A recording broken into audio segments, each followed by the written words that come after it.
Well, today I'm here with County Manager Tom Stolz. Tom, thanks for joining me today. I appreciate the opportunity. We've known each other for quite some time. I think the first time I ever heard the name Tom Stolz was probably when you were deputy chief and the arrest of BTK and everything that went down there. So I think that's the first time I really, heard your name and knew who you were. And then when I was elected to the city council in 2013, you had just before then had moved over and did the consolidation with the MABCD. Right. So just kind of had a history together. We have similar backgrounds. We both kind of come from farming backgrounds and the rural aspect of things. So, city experience, WPD. I think it's great that you're in a position you're in because so much of the county deals with public safety, and you're essentially a public safety guy, and you look at the sheriff's department, the juvenile corrections, the jails, EMS, county fire. So a lot of it has a great foundation for public safety. Right. So kind of jump right in here to the questions. Why did you decide to come over from the county or from the city and come over to Sedgwick County? Yeah. No, and I appreciate you mentioning our farm roots because I don't think that's talked about enough. We're both West Side guys. Yep. Grew up my entire life on a farm in between Colwich and Mays, and married a farm girl from Andale, and so it's good that we have similar backgrounds. I was with the police department for 31 years, and at the time that the merger between the code departments was being discussed between city and county, I was interested in that. Now I was on the police department yet, and in fact, at that time, I was the interim transit director in the city of Wichita during that particular time period. So I watched that discussion of that merger I was very interested because I believe that there are a lot of consolidations and functional merging that can go on between governments, and we can save money and be more efficient. So I was watching that example. And we had an experience in the Wichita Police Department. We have an EMCU, Exploited Missing Children Unit, which was a merged county and city entity. So I was interested in the whole thing. And it kind of languished, the process language. They couldn't seem to get a director. And I talked to a couple of people inside the city and the county organizations and just decided to apply for that director job because I thought we could pull this off. I thought we could successfully merge these two departments together. So this kind of on a lark, I applied for that job and went through a series of interviews with the builders and all of the tradespeople that have a stake in that particular department, and made that transition in the fall of 2012.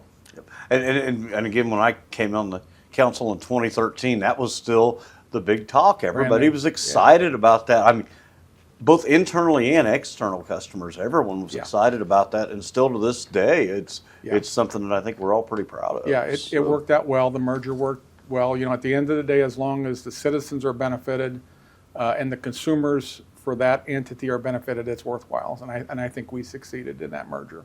What do you see as some of the biggest commonalities as well as the differences between city operations and county operations? Yeah, there's a lot of similarity, right? We both run a public safety facet. The city has police and fire, and they're huge. There's a lot of volume there. The county has a sheriff's department with field patrol and a fire department as well. We both have court systems. The county helps manage the district court and the city has a municipal court. So we both have public safety footprints. We also have public works departments. We have administration. We both have finances. We both have computers and IT. We both have human resources. So there's a lot of redundancy and similarities. But there are some significant differences between city, municipal government, and county government. And that has to do with our relationship with the state of Kansas. Cities within the state have good autonomy. They have good home rule power. And a county government basically is a conduit to state government. And that's where the big difference between managing these governments comes from.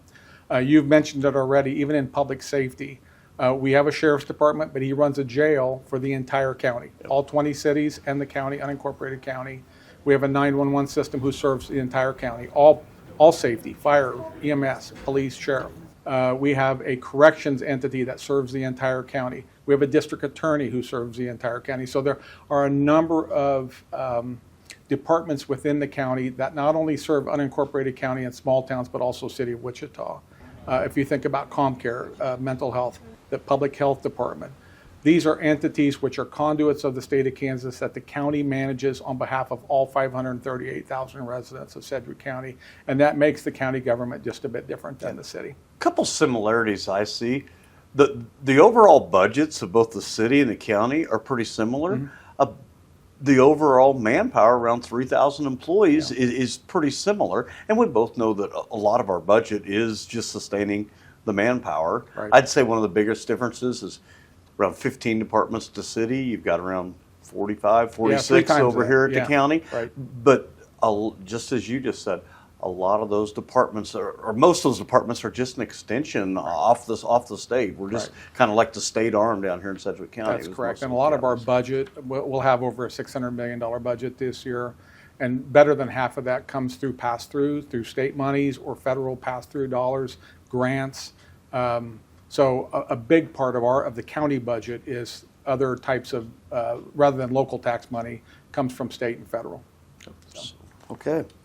So where do you see Sedgwick County's biggest challenges currently, current year as well as long term? Where do you see our big challenges? Well, for things that we've kind of already talked about, we're running 47 different departments. I feel like a lot of times coming over from the city to the county, in the city, the organizational chart is very clean. You have always on top of any organizational chart of the people. Then there is a council or commission, the elected group that represents the people. And then in the city side, there's a manager, and it's a pyramid under that position. In the county side, it's the people and the commission, and somewhere down the middle is a manager, but you have all kinds of other elected officials, a sheriff, a DA, a treasurer, deeds clerk, 2 appointed officials, the appraiser, the election commissioner. And sometimes I get the feeling in the county that we are very close to being overextended for the amount of budget revenue that we're bringing in. And I feel like that's a challenge going into the future, that we're going to have to somehow reconcile that. We all know, and I know you as commissioner feel it, that property taxes have worn people out to some degree. I think we hear it in all of our offices right now, at all levels of government. And so we have a finite resource there that we have to be very judicious with, and yet we're extended into all these different areas trying to provide good service for people. And I look specifically at public safety. I look at our court system and our sheriff and our jail, and I look at Wichita Police Department and the pressures and demands that are being put on from public safety. And I don't know where it's going to end, and we're going to have to reconcile that and be lean and efficient as we move forward. So I think that's the biggest challenge, not only for now, but especially in the future, is how we're going to work together as cities, plural, that's all cities in Sedgwick County, and a county government, and we provide services, and yet not bankrupt people, not cost people out of their homes or their quality of life. And I think it's a challenge for all of us. I will say, from my time so far here at the county, I don't see extra services. It seems like the services here, we offer good services, but they're not overdone. They're pretty thin, and I think if you start to cut much of the services we offer, with so many of them involved around public safety, the public's going to feel it pretty quick. So that's the trick, right? That's the trick that we face together when we try to craft a budget. In the commission, we have a budget retreat every February. The commission sits through all the budget hearings with departments, and that becomes the trick, is how do you prioritize those services which people depend on, and yet do it for a cost and at an expense that they can tolerate. And that is the constant juggle back and forth as we craft the budget. But you're exactly correct. People deserve the ability to be safe in their neighborhoods, and no matter where they're at in the county. If you live on a farm or if you live in the city, you deserve safety. You deserve good roads. You deserve good infrastructure. And that always becomes our mission critical types of discussion. But they also deserve mental health, and they also deserve a good public health department, and they deserve a lot of ancillary types of service that we historically have given. And it's going to be very challenging in the future, particularly keeping an eye on property tax and keeping our taxes low, to continue to maintain that at the service that people are expecting. Okay. I'll kind of take it down here a little bit as we have the final question. Appreciate you sharing a little bit of personal there. You're a farm boy and married a farm girl, and born and raised in the Colwich area and still there in the area. So what is something that most folks don't know about Tom Stolz? I think that people know everything about me. I was born and raised here. I worked in government almost my entire adult life. I think that a lot of people don't understand, though, that I didn't aspire to be a manager. I joined the police department because I have a science degree. So I'm a science nerd. I don't know if most people understand that. I have chemistry and biology background. I joined the police department so I could work in forensic science. And at the time, you had to be a police officer to do that. You don't have to do it anymore. But back in that day, 1982, you had to be a commissioned police officer. So that's how I got involved. And then I just loved the police department, and I loved government. And I went back and got a master's degree in government, in public safety.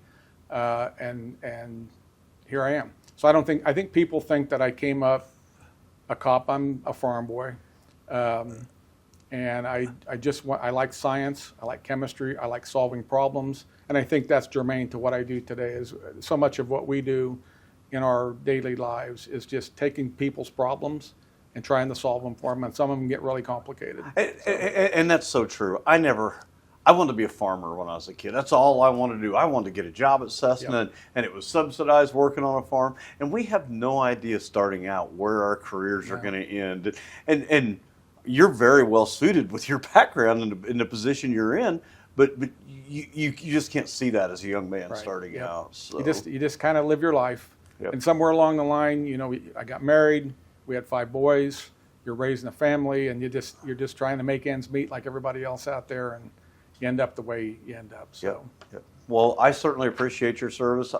Thanks a lot for joining us today. I appreciate you sharing a little bit more about yourself. If you'd like to reach out to me, my email is jeff.blubaugh@sedgwick.gov. And I have a similar email. It's thomas.stolz@sedgwick.gov.